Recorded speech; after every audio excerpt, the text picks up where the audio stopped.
The press conference had ended hours ago. The ballroom was empty now, save for a lone figure standing by the window, gazing out over the Manhattan skyline as the sun dipped behind the towers. The golden hour poured across the glass, soft and forgiving, warming the lines in her silver hair. Behind her, the banner still hung, bold serif letters in navy and gold. Fortune 500 Leadership Summit, honoring legacy, building the future. He stood just a few paces behind her, hands tucked calmly into his pockets. Not much had been said since the crowd left, but silence between them had never felt awkward, not even in the beginning. Especially not now. They had been called many things: opportunist, fool, gold digger, cradle robber, but never visionary. Not at first. Now, after a decade of boardroom battles and quiet Sunday mornings over coffee and strategy, the world saw them differently. The whispers had faded. The empire had grown. Still, standing there in the hush of the empty room, it wasn't triumph she felt. It was peace. Earned peace. The kind that only comes after a storm. She turned her head slightly, just enough to catch his reflection in the glass. "Still think it was foolish?"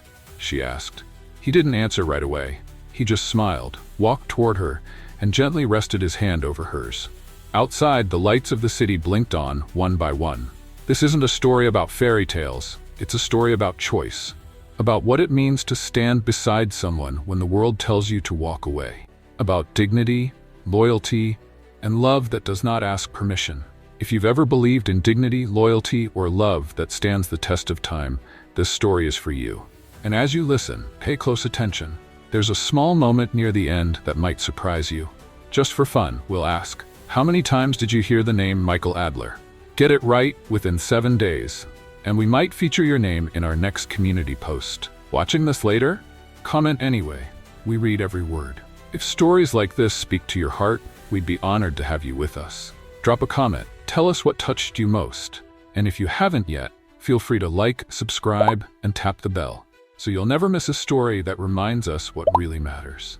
When Michael Adler first stepped into the offices of Pearson Wexler International, he carried more coffee than confidence. 28, quiet, and fresh out of an MBA program, he was assigned to an internship in the strategy division. Not glamorous, certainly not powerful, but he was hungry, not for money, but for something that felt like purpose. The office, tucked inside a glass high-rise on Lexington Avenue, felt more like a museum than a workplace. Marble floors, original oil paintings, and at the center of it all, occupying the entire top floor, the CEO, 63, impeccably dressed, silver hair swept into a chignon, thin gold-rimmed glasses. A voice that never needed to shout to command the room. No one called her by her first name, at least not out loud. To most, she was Miss Pierce. To the media, she was the Iron Widow of Wall Street. To Michael, she was something else entirely. He noticed it the first time he saw her.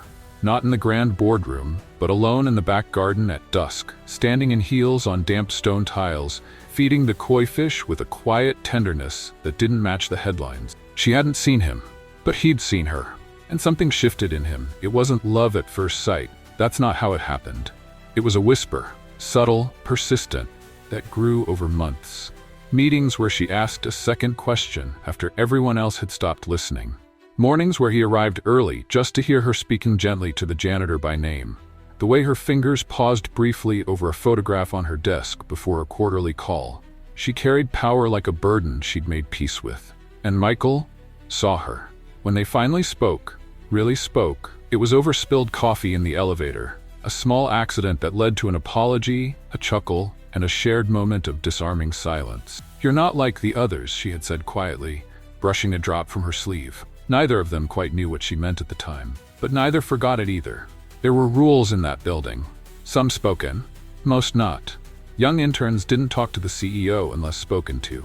They didn't share elevators, didn't linger near the executive wing, and they certainly didn't ask questions during quarterly briefings. Michael had broken all three, quietly, respectfully, and without realizing he had done anything wrong.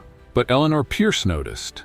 She noticed when he asked a question no one else dared to, one about a forgotten acquisition strategy buried in last year's reports.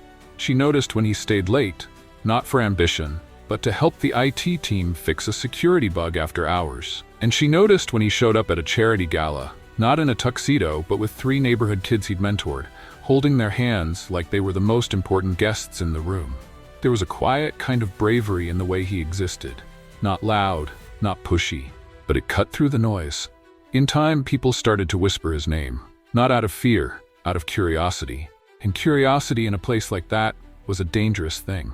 It was a Tuesday, the kind of Tuesday that carried a gray sky and the scent of wet pavement. Michael was in the basement gym, running off stress and spreadsheets, when the fire alarm jolted the building. It wasn't a fire, just a sprinkler malfunction. But the elevator stopped working, and water pooled through the back stairwell. That's where he found her, drenched, alone, crouched on the marble floor in bare feet, carefully drying the edges of a waterlogged folder filled with handwritten notes. He offered his jacket. She didn't take it, but she looked up, eyes soft, mouth trembling slightly, and said the words that changed everything. "I hate this place when it rains." She didn't mean the building. She meant the loneliness, the endless war for control, the way people turned cold when they sensed weakness. He didn't answer. He just sat beside her, back against the wall, water soaking through his shirt, and handed her a folded napkin from his gym bag. They stayed that way until the elevator chimed back to life. Nothing more was said, but nothing ever returned to how it was. The first time they were seen together outside the office, it was at a quiet bistro tucked off East 78th. Candlelight, soft jazz, a waitress too shy to ask for a photo. To any passerby, it looked like a mother and son catching up. But to the three board members seated 2 tables away, it looked like a scandal in motion. By the end of the week, rumors had spread. By the end of the month, headlines followed. 63-year-old CEO spotted with junior associate, power play or personal affair. Wall Street widow and the boy wonder, company in crisis. He was called everything from a manipulator to a pawn. She was labeled desperate, delusional, disgraceful. Neither of them responded. They didn't have to, because by then, they weren't dating. They were committed, quietly, deeply, without the need to explain or defend. She told him once long ago in the soft silence of her garden, "You don't save people like me. You just walk beside them." And that's what he did, every step of the way. The conference room was colder than usual that morning. It wasn't the temperature, it was the tone, the looks. The papers already shuffled into neat piles before the meeting began. 10 men, 2 women, 1 silent decision waiting to be voiced. She walked in first, steady heels against glass tile, calm face, unreadable eyes. Michael followed, not behind her, but beside her. A detail the others didn't miss. The chairman cleared his throat, soft but rehearsed. "We believe the recent attention compromises perception." Perception, not performance, not profit, just perception. She nodded, said nothing, and waited. Another board member, one who'd never once looked her in the eye during a vote, leaned forward. "This company has a legacy, one that precedes personal entanglements." Michael spoke before she did, his voice low, steady. "You mean one that excludes them?" A pause. You could hear the HVAC hum overhead. Someone adjusted their tie. He stood. "If your concern is legacy," he said, "then I suggest we stop fearing change and start defining it." He didn't yell. He didn't threaten. He simply walked to the window, looked out over the city, and finished with, "She built this. You all just inherited it." No one responded, not that day. But by Friday, he had a title, Senior Vice President of Corporate Strategy. It wasn't a promotion. It was a line in the sand. Long before Forbes listed them side by side, before profiles and accolades, before the investor calls began with their names and ended in applause, there were Sundays. Every Sunday at 9, they met in her apartment. Not the penthouse downtown, but the small one on Riverside Drive, where the windows faced the Hudson and the walls held silence instead of success. He'd bring bagels. She'd make tea. They'd sit barefoot on opposite ends of her old green couch, knees curled, papers spread between them like a quilt of ideas. There was no hierarchy in that room, no CEO, no protege, just 2 people, rebuilding a company from the inside out, with patience, with laughter, with respect so deep it never needed to be named. Sometimes they didn't talk strategy at all. Sometimes they just listened to music, the kind that made her eyes close for minutes at a time, as if remembering someone she never spoke of. He never asked. She never offered. But somewhere in that quiet, trust bloomed. And that trust, not ambition, not revenge, became the foundation of everything they built. 3 years later, the name on the door changed. Not hers. That had always been there. But his. Below hers on the same plaque etched in brass. A reporter noticed it during a tour and asked the obvious question, "Isn't this unconventional?" She smiled. "No," she said. "It's earned." And then she closed the door gently behind them. Inside, they didn't celebrate. They didn't pop champagne or pose for photos. They just stood for a moment, looking at that door. Two names side by side, and let the silence speak for itself. Outside, the stock climbed. Inside, the world slowed down. The city had gone quiet again, the way it always did just before the evening news. Somewhere across the Hudson, a tugboat's horn echoed low and distant. Inside the conference hall, the last of the assistants wheeled out the coffee trays, now cold. She was still by the window, hands folded in front of her, eyes resting not on the buildings, but on the clouds beyond them. He moved beside her without a word, placing a small velvet box on the windowsill. Not flashy, not for cameras, just a quiet, private gesture. She glanced down and exhaled softly, her lips barely lifting into a smile. Inside the box was a brass key. Not to an office, not to a property, but to the old place on Riverside. The one with the green couch, the peeling kitchen tiles, and the chipped tea mugs they never replaced. The place where it all began. "I thought we might start working from there again," he said, "just Sundays." She turned to face him fully now, and for a long moment they said nothing, because they didn't need to. Everything they'd built, the company, the trust, the impossible love, had been shaped not by grand gestures or corporate statements, but by quiet decisions made when no one was watching. They were still called many things in the media: power couple, legacy builders, industry outliers. But to each other, they were something far more rare. Proof. Proof that love could be wise, that age could be strength, that choosing someone, again and again, could be the boldest strategy of all. And as they stood there, watching the last light sink behind the skyline, neither reached for the spotlight, because they had already found what mattered. Not in titles, not in headlines, but in each other. Every morning, the elevator still stops at the 42nd floor, even though neither of them technically works there anymore. The staff knows not to interrupt when the doors open and one of them steps out, usually holding coffee, sometimes nothing at all. No files, no briefcase, just presence. That floor used to hum with tension. Meetings, memos, deadlines, and decisions. Now, it holds something quieter. Photographs line the corridor. Not stock images or corporate slogans, real ones. Of people whose lives were changed because two people once refused to play by the rules. There's the scholarship wall, a project she started and he expanded, showing the first 100 students to graduate debt-free from Pearson Wexler's foundation.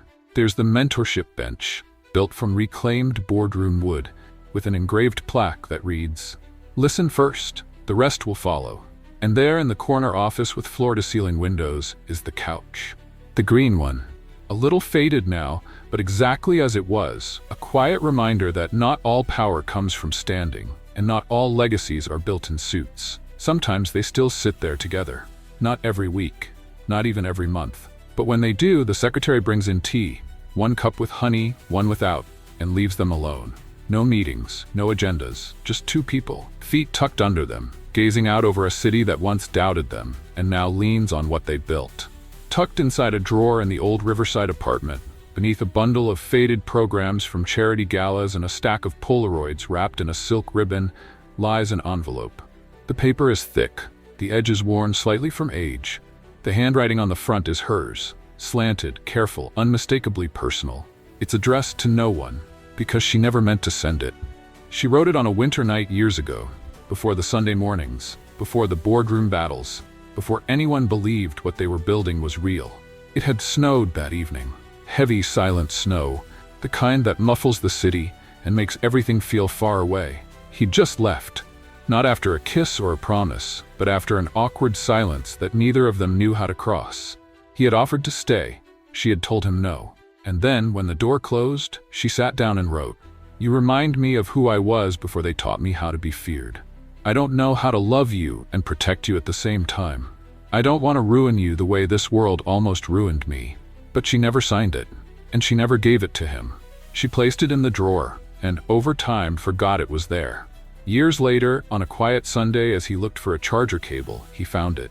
She watched him read it without flinching, watched the corners of his mouth fall, then rise in the gentlest expression of understanding.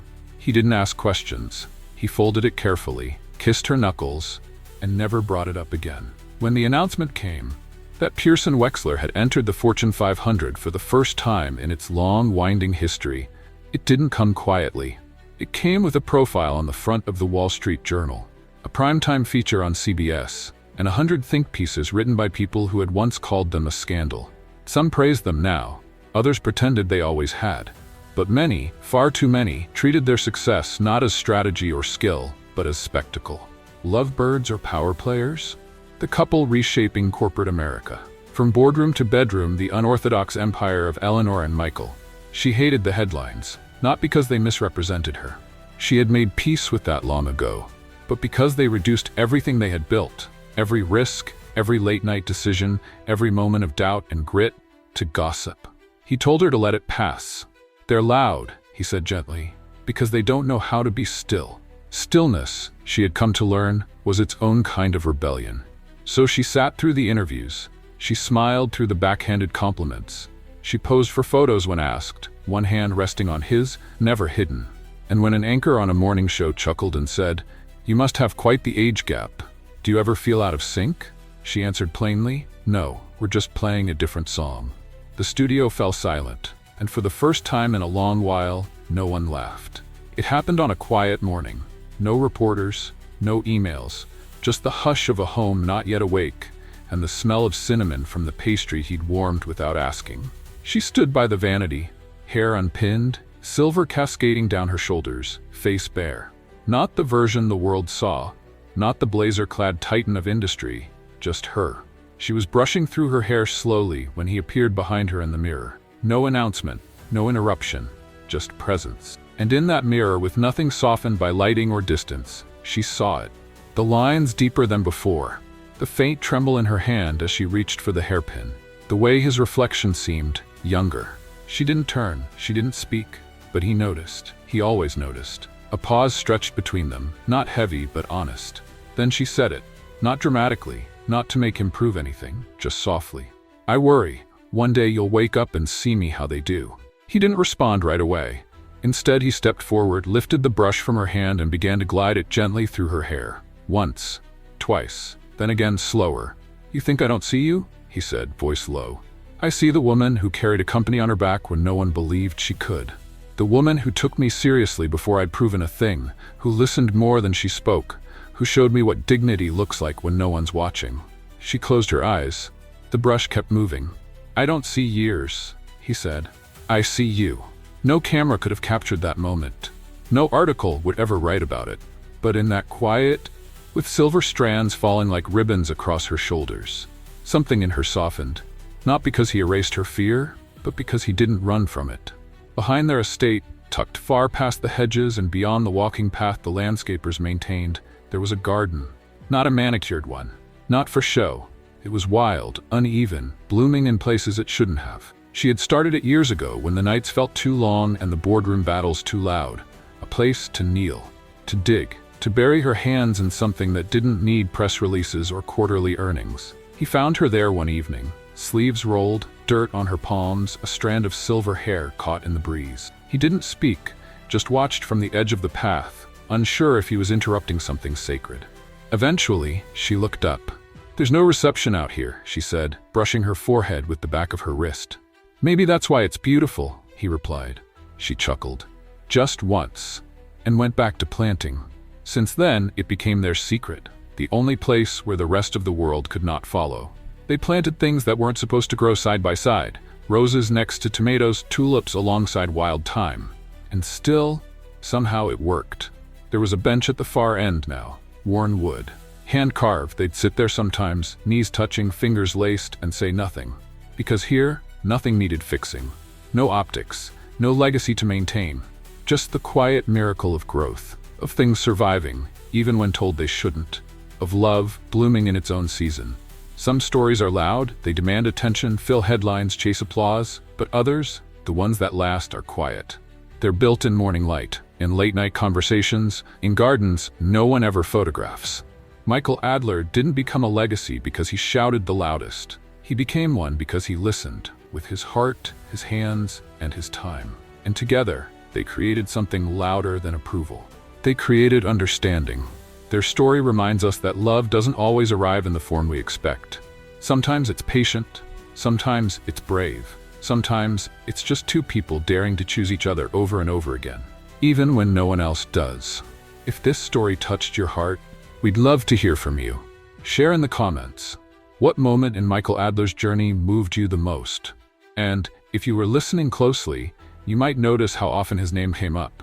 Just for fun, how many times did you hear Michael Adler in the story? Drop your answer in the comments.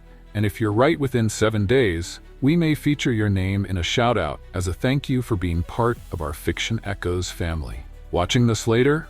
Don't worry, we still read every comment, and surprises may still come your way. If you enjoy meaningful stories like this one, the next one is already waiting. Just click the video that's about to appear, and we'll see you there. Don't forget to like, subscribe, and tap the bell so you never miss a moment of what happens next.